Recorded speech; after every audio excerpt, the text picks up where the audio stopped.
ప్రపంచవ్యాప్తంగా ప్రస్తుతం పలు దేశాల్లో మహిళల్లో శిశుజనన రేటు గణనీయంగా తగ్గిపోతోంది. ఇటీవలే గ్రీస్లో బర్త్ రేటు తగ్గిపోవడంతో సుమారుగా 700 స్కూళ్లు మూతపడ్డ విషయం తెలిసిందే. ఇక తాజాగా బ్రిటన్తో పాటు వేల్స్లో కూడా జనన రేటు తగ్గిపోవడంతో బ్రిటిష్ ఆర్థిక వ్యవస్థపై తీవ్ర ప్రభావం చూపుతుందనే ఆందోళన వ్యక్తమవుతోంది. నేషనల్ స్టాటిస్టిక్ కార్యాలయం తాజా గణాంకాలు విడుదల చేస్తుంది. 2024లో బ్రిటన్ మహిళల సంతానోత్పత్తి రేటు 1.41% పడిపోయిందని ఆందోళన వ్యక్తం చేస్తుంది. వరుసగా గత 3 ఏళ్లుగా క్రమంగా దేశంలో శిశుజనన రేటు పడిపోతుందని వెల్లడించింది. 90 ఏళ్లలో ఇదే అత్యంత కనిష్టమని తెలిపింది. దేశం పసిపిల్లలతో కలకల్లాడాలంటే బర్త్ రేట్ 2.1గా ఉండాలంటోంది నేషనల్ స్టాటిస్టిక్స్ కార్యాలయం. మరి బ్రిటన్లో జనాభా తగ్గుదలకు కారణం ఏంటో ఈ కథనంలో చూద్దాం.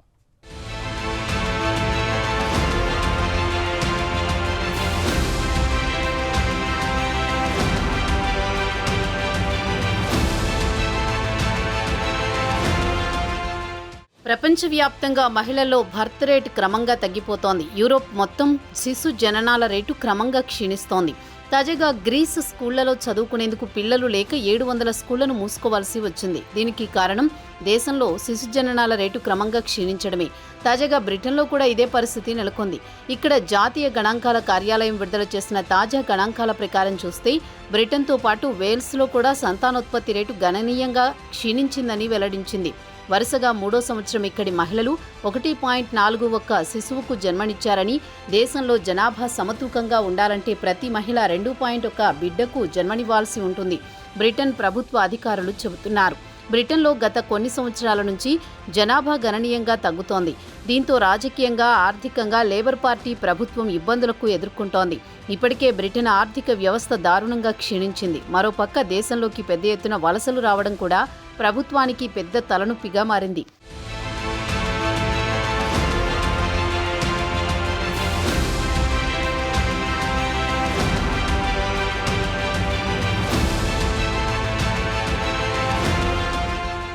ఇక బ్రిటన్లో విచిత్రమైన పరిస్థితి నెలకొంది. ఒకవైపు దేశంలో సంతానోత్పత్తి క్షీణిస్తుంటే మరోపక్క దేశంలోకి ఇతర దేశాల నుంచి పెద్ద సంఖ్యలో వలసలు రావడం ప్రభుత్వానికి పెద్ద తలనొప్పిగా మారింది. దేశంలో పనిచేసేందుకు యువకులు కావాలి. యువత లేనిదే దేశ ఆర్థిక వ్యవస్థ స్తంభించిపోతుందనేది కూడా వాస్తవమే.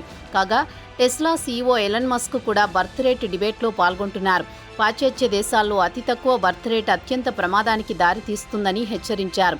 దీంతో దేశంలోకి పెద్ద ఎత్తున వలసలు వస్తాయని కూడా ఎక్స్లో మస్క్ పోస్ట్ చేశారు. ఇక బ్రిటన్లో బర్త్ రేట్ క్షీణించడానికి గల కారణాలేంటి అనే విషయంపై అక్కడి నేషనల్ స్టాటిస్టిక్ కార్యాలయం ఒక వివరణ కూడా ఇచ్చింది. ఇంగ్లాండ్తో పాటు వేల్స్లో జంటలు పిల్లల్ని తీరిగ్గా కనాలని నిర్ణయించుకున్నారు. గత దశాబ్ద కాలం నుంచి ఇక్కడి ప్రజల ఆలోచన ధోరణి పూర్తిగా మారిపోయింది. బ్రిటన్లో మహిళలు 31 ఏళ్లకు తల్లులవుతున్నారు. అదే 2 దశాబ్దాల క్రితం 29 ఏళ్లకు పిల్లల్ని కనేవారు.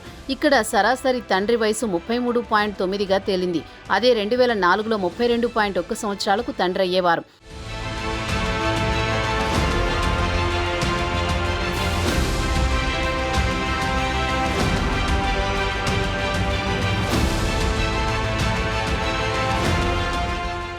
ఇక బ్రిటన్తో పాటు వేల్స్లో ప్రజల ఆలోచన ధోరణి మారడానికి ప్రధాన కారణం అందరికీ తెలిసిందే. యువతకు ఉద్యోగాలు అంత తేలిగ్గా లభించడం లేదు. అదే సమయంలో ఇంటి అద్దెల నుంచి పిల్లల పోషణ వరకు ఖర్చులు విపరీతంగా పెరిగిపోయాయి. ఇక వ్యాపారస్తుల విషయానికి వస్తే ప్రభుత్వం ముక్కుపిండి పన్నులు వసూలు చేస్తోందని ఫిర్యాదు చేస్తున్నారు. మరోపక్క కొత్తగా సిబ్బందిని తీసుకోవాలంటే నేషనల్ ఇన్సూరెన్స్ బీమా ఛార్జీలను విపరీతంగా పెంచేశాయి. దీంతో కంపెనీ యజమానులు కొత్తగా ఉద్యోగులను తీసుకోవాలంటే భయపడుతున్నారు. ఇలాంటి పరిస్థితుల్లో బ్రిటన్లో యువత పెళ్లి చేసుకుని పిల్లలను కనాలంటే భయపడుతున్నారు. సరైన ఉద్యోగం లేక ఒకవేళ పిల్లలను కన్నా వారిని పోషించడానికి పెద్ద మొత్తంలో ఖర్చు చేయాల్సి వస్తుంది. పిల్లలకు విద్య నుంచి హెల్త్ కేర్ వరకు బ్రిటన్తో పాటు అన్ని దేశాల్లో పెరిగిపోయిందని చెప్పవచ్చు. మొత్తానికి చైల్డ్ కేర్ తలకు మించిన భారమని దాదాపు ప్రతి దేశానికి చెందిన యువత ఖచ్చితంగా ఇదే అభిప్రాయంలో ఉన్నారు.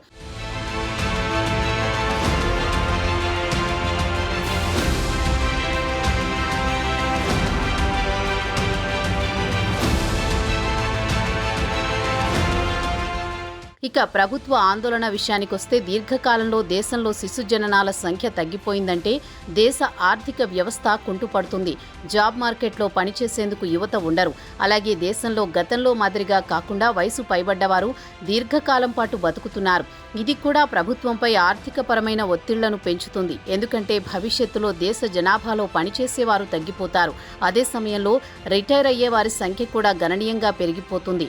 దేశంలో శిశు జననాల రేటు తగ్గితే దీర్ఘకాలంలో పెను ప్రమాదాలను ఎదుర్కోవాల్సి వస్తుందని హెచ్చరిస్తున్నారు ఎకనమిస్టులు. కాబట్టి ప్రభుత్వాలు యువతకు ప్రోత్సాహకాలు కల్పించి బేబీ బూమ్ స్థిరంగా కొనసాగేటట్లు చూడాల్సిన బాధ్యత ఎంతైనా ఉందంటున్నారు. యువకులు ఆయా రంగాల్లో పనిచేసి ప్రభుత్వానికి ఆదాయపు పన్ను కడతారు. ఇక వారు వయసు పైబడి రిటైర్ అయిన తర్వాత వారిని ఆర్థికంగా ఆదుకోవాల్సిన బాధ్యత ప్రభుత్వానిదే అంటున్నారు. దాన్నే పలు దేశాల్లో సోషల్ సెక్యూరిటీ అంటారు. అమెరికాలో సోషల్ సెక్యూరిటీ కొనసాగుతోంది. అక్కడ ఖజానా ఖాళీ అయ్యే కొద్దీ రిటైర్మెంట్ వయసు పెంచుకుంటూ పోతున్నారు. ప్రస్తుతం రిటైర్మెంట్ వయసు 67 ఏళ్లకు పెంచారు. అంటే ఒక ఉద్యోగికి రిటైర్మెంట్ బెనిఫిట్ కావాలంటే 67 ఏళ్ల పాటు పనిచేస్తే తప్ప అతడికి సోషల్ సెక్యూరిటీ బెనిఫిట్ లభించదు. దీనిపై అక్కడి ప్రజలు ప్రభుత్వంపై నిరసన వ్యక్తం చేస్తూ ఉంటారు.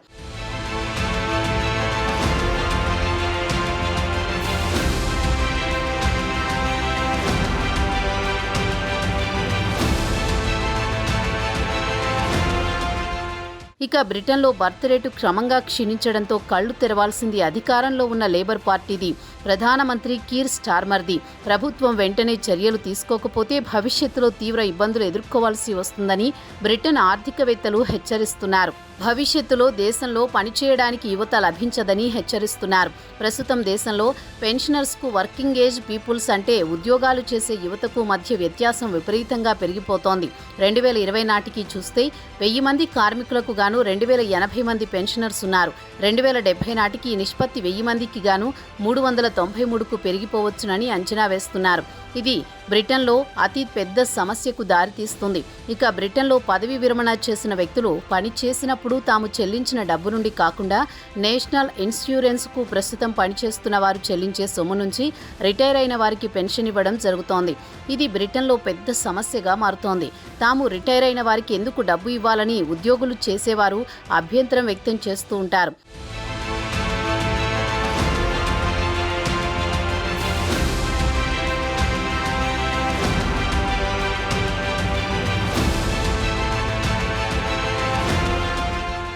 ఇక దేశంలో శిశు జననాల రేటు తగ్గితే దాని ప్రభావం ఆర్థిక వ్యవస్థపై పడుతుంది.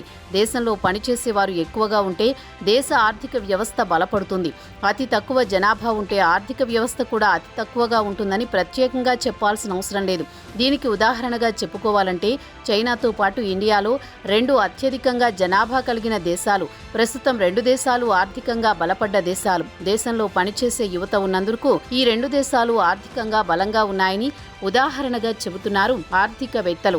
బ్రిటన్లో చాలా మంది ఇప్పటికీ దేశ జీడీపీ పెరగడం లేదు. తమ తలసరి ఆదాయం కూడా కొన్ని గత సంవత్సరాల నుంచి పెరగడం లేదని వాపోతున్నారు. ఇదే ధోరణి కొనసాగితే దేశంలో పనిచేసేవారు తమ కోసం కాకుండా రిటైర్ అయిన వారి కోసం పనిచేయాల్సిన పరిస్థితి ఏర్పడుతుందని ఆందోళన చెందుతున్నారు.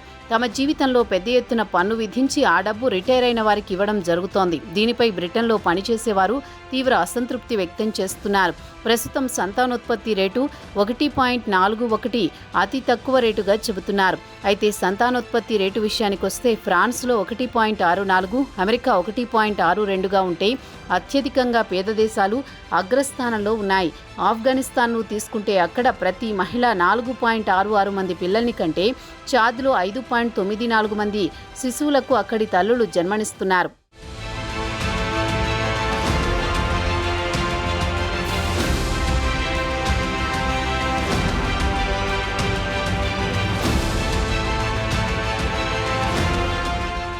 దేశంలో వయసు పైబడ్డ వారిని పోషించడానికి ప్రభుత్వాలు వేరే గత్యంతరం లేక పన్నులు పెంచాల్సి వస్తోంది.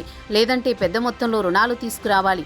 అలాగే దేశంలోకి వలసల విషయానికొస్తే యువతను అనుమతించాలి. అయితే ప్రస్తుతం బ్రిటన్తో పాటు పాశ్చాత్య దేశాల్లో వలసల పట్ల పెద్ద ఎత్తున నిరసనలు వ్యక్తమవుతున్నాయి. బ్రిటన్ నిర్వహించిన ఒపీనియన్ పోల్స్లో ఎప్పుడో దేశంలోకి వలస వచ్చిన వారు తమ కుటుంబాలను దేశంలోకి తీసుకురావడానికి అనుమతించవద్దని ప్రజలు ప్రభుత్వాన్ని డిమాండ్ చేశారు. ఉన్నవారికే విద్యా ఉపాధి అవకాశాలు లేవు, వలస వచ్చిన వారు తమకు లభించే బెనిఫిట్లను తన్నుకుపోతున్నారని బ్రిటన్ ప్రజలు ఆగ్రహం వ్యక్తం చేస్తున్నారు. మరి వారి ఆవేదనలో వాస్తవం కూడా ఉంది కదా. ఇక దేశంలో క్షీణిస్తున్న శిశు జననాల రేటును పెంచుకోవాలంటే బ్రిటన్ ప్రభుత్వం యువతీ యువకులు మెరుగైన ఉపాధి అవకాశాలతో పాటు సబ్సిడీలు, సోషల్ సెక్యూరిటీ కల్పిస్తే తప్ప బ్రిటన్కు మోక్షం లేదని చెబుతున్నారు ఎకనమిస్టులు.